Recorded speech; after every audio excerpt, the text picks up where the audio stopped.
ಸ್ನೇಹಿತರೆ ನಮಸ್ಕಾರ, welcome back to V tour.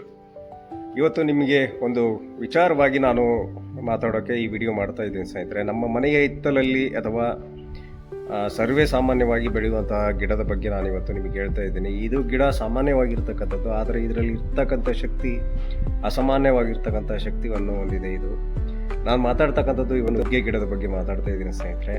ನುಗ್ಗೆ ಗಿಡದ ವೈಜ್ಞಾನಿಕ ಹೆಸರು ಮೊರಿಂಗಾ ಒಲಿಫೆರಾ. ಇದನ್ನು ಭಾರತದಲ್ಲಿ ಎಲ್ಲಿ ಬೇಕಾದರೂ ಬೆಳಿಬೋದು. ಇದನ್ನು ಸೂಪರ್ ಫುಡ್ ಟ್ರೀ ಅಂತಲೂ ಕೂಡ ಕರೀತಾರೆ. ನುಗ್ಗೆ ಗಿಡದ ಪ್ರತಿಯೊಂದು ಭಾಗವು ಆರೋಗ್ಯಕ್ಕೆ ಉಪಯೋಗ. ಎಲೆಗಳಲ್ಲಿ ವಿಟಮಿನ್ ಎ, ಸಿ, ಕ್ಯಾಲ್ಸಿಯಂ ತುಂಬ ಇರ್ತಕ್ಕಂಥದ್ದು ನಾವು ನೋಡ್ಬೋದು ಸ್ನೇಹಿತರೆ. ಕಾಯಿಯಿಂದ ರಕ್ತ ಶುದ್ಧೀಕರಣಕ್ಕೆ ಸಹಾಯವಾಗುತ್ತೆ. ಬೀಜಗಳನ್ನು ನೀರಿನಲ್ಲಿ ಹಾಕಿ ನೀರನ್ನು ಶುದ್ಧೀಕರಣಕ್ಕೂ ಕೂಡ ಬಳಸ್ತಾರೆ. ಇದು ರೋಗ ನಿರೋಧಕ ಶಕ್ತಿಯನ್ನು ಹೆಚ್ಚಿಸ್ತದೆ. ನೆನಪಿಟ್ಕೊಳ್ಳಿ, BP, ಶುಗರ್ ನಿಯಂತ್ರಣಕ್ಕೆ ಇದು ಸಹಾಯಕಾರಿ. ದೇಹದ ತೂಕ ನಿಯಂತ್ರಣಕ್ಕೂ ಸಹಾಯ ಮಾಡುತ್ತದೆ. ನಮ್ಮ ಅಡುಗೆಯಲ್ಲಿ ನುಗ್ಗೆ ಗಿಡ ಬಹಳ ಮುಖ್ಯವಾಗಿರ್ತಕ್ಕಂಥದ್ದು. ಸಾಂಬಾರಿನಲ್ಲಿ ನುಗ್ಗೆಕಾಯಿಯನ್ನು ಯೂಸ್ ಮಾಡ್ತೀವಿ. ಎಲೆಗಳಿಂದ ಪಲ್ಯ ಕೂಡ ಮಾಡ್ತೀವಿ. ಸೂಪು ಅಥವಾ ಜ್ಯೂಸ್ ಕೂಡ ಮಾಡ್ಬೋದು.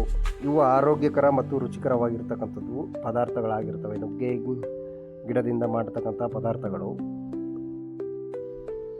ನುಗ್ಗೆ ಗಿಡದಿಂದ ಪರಿಸರಕ್ಕೂ ತುಂಬ ಉಪಯೋಗ ಆಗ್ತಕ್ಕಂಥದ್ದನ್ನು ನಾವು ನೋಡ್ಬೋದು ಸ್ನೇಹಿತರೆ. ಬೇಗ ಬೆಳೀತದೆ, ಕಡಿಮೆ ನೀರಲ್ಲಿ ಬೆಳೀತದೆ, ಹೌದಾ, ಹವಾ ಶುದ್ಧೀಕರಣವಂತೂ ಮಾಡ್ತದೆ. ಇದು ರೈತರಿಗೆ ಕೂಡ ಒಳ್ಳೆಯ ಆದಾಯವನ್ನು ತರ್ತಕ್ಕಂತಹ ಆದಾಯದ ಮೂಲವಾಗಿದೆ ಸ್ನೇಹಿತರೆ. ಇವತ್ತು ಮಾರ್ಕೆಟ್ನಲ್ಲಿ ನುಗ್ಗೆ ಎಲೆ ಪುಡಿ, ಕ್ಯಾಪ್ಸೂಲ್ಸ್, ಎಣ್ಣೆಗಳಿಗೆ ಬೇಡಿಕೆ ಹೆಚ್ಚಾಗಿದೆ. ನಮ್ಮದು 3 ಎಕರೆ ರೇಷ್ಮೆ ತೋಟ ಇದೆ. ಆ ರೇಷ್ಮೆ ತೋಟದಲ್ಲಿ ಕೂಡ ನಾವು ನುಗ್ಗೆಯನ್ನು ಹಾಕ್ಕೊಂಡಿದ್ವಿ. ಅದರಲ್ಲಿ 1.25 ಎಕರೆವಷ್ಟು ನುಗ್ಗೆ ಬೆಳೆದಿದೆ. ಆದರೆ ಇನ್ನೂ ಸ್ವಲ್ಪ 1.25 ಎಕರೆ ನುಗ್ಗೆ ಹುಟ್ಟಿಲ್ಲ ಅದು. ಸೊ ಏನಾಗುತ್ತೆ ಅಂದರೆ, ನುಗ್ಗೆಯಿಂದ ಒಂದು ಸೈಡ್ ಇನ್ಕಮ್ ಬರುತ್ತೆ. ಅದ್ರ ಜೊತೆಗೆ ಈ ರೇಷ್ಮೆ ಜೊತೆಗೆ ಇದು ಸೈಡ್ ಇನ್ಕಮ್ ಆಗಿರುತ್ತೆ. ವರ್ಷದಲ್ಲಿ 2 ಬೆಳೆ. ನೀವು ಕೂಡ ನಿಮ್ಮ ಹೊಲದಲ್ಲಿ ಮಿಶ್ರ ಬೆಳೆಗಳನ್ನು ಮಾಡಿಕೊಂಡು ನಿಮ್ಮ ಆದಾಯವನ್ನು ಹೆಚ್ಚಿಗೆ ಮಾಡ್ಕೊಳ್ಳಿ.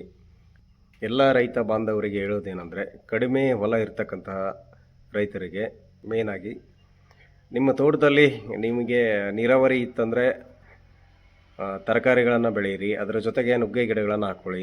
ಕಮರ್ಷಿಯಲ್ ಬೆಳೆ ಇರಬೇಕು. ಒಂದೇ ಇನ್ಕಮ್ ಇರಬಾರ್ದು. ನಿಮ್ಮದು 1 ಎಕರೆ ಇರಲಿ, 2 ಎಕರೆ ಇರಲಿ, 3 ಎಕರೆ ಇರಲಿ, ಅದರಲ್ಲಿ ನೀವು ಒಂದೇ ಬೆಳೆಯನ್ನು ಬೆಳಿಬೇಡಿ. ಮಿಶ್ರ ಬೆಳೆಗಳನ್ನು ಬೆಳೆಯೋದ್ರಿಂದ ಏನಾಗುತ್ತೆ ಅಂದರೆ, ನಿಮ್ಮ ಆದಾಯ ದ್ವಿಗುಣ ಆಗುತ್ತೆ. ಒಂದು ಬೆಳೆ ಕೈ ಕೊಟ್ಟರು ಇನ್ನೊಂದು ಬೆಳೆ ಕೈ ಹಿಡಿಯುತ್ತೆ. ಇಲ್ಲ ಎಲ್ಲ ಬೆಳೆಯೂ ಕೈ ಹಿಡಿದು ಅಂದರೆ ಬೆಳೆಗಳಿಂದನೂ ನಿಮಗೆ ಆದಾಯ ಸಿಗುತ್ತೆ. ನೀವು ಒಂದೇ ಬೆಳೆ ಮೇಲೆ ಡಿಪೆಂಡ್ ಆಗಬೇಡಿ. ನೀವು 3 ಎಕರೆ ಇದೆ, 2 ಎಕರೆ ಇದೆ, 5 ಎಕರೆ ಇದೆಯಪ್ಪ ಅಂದರೆ ಎಲ್ಲೂ ಜಾಗ ವೇಸ್ಟ್ ಮಾಡದೆ ನೀವು ಕೃಷಿಯನ್ನು ಮಾಡೋದಿಲ್ಲ. ಅಂತಹ ವೇಸ್ಟ್ ಆಗೋ ಜಾಗಗಳಲ್ಲಿ ನುಗ್ಗೆ ಗಿಡಗಳನ್ನು ಹಾಕ್ಕೊಳ್ಳಿ, ತರಕಾರಿಗಳನ್ನು ಬೆಳೀರಿ.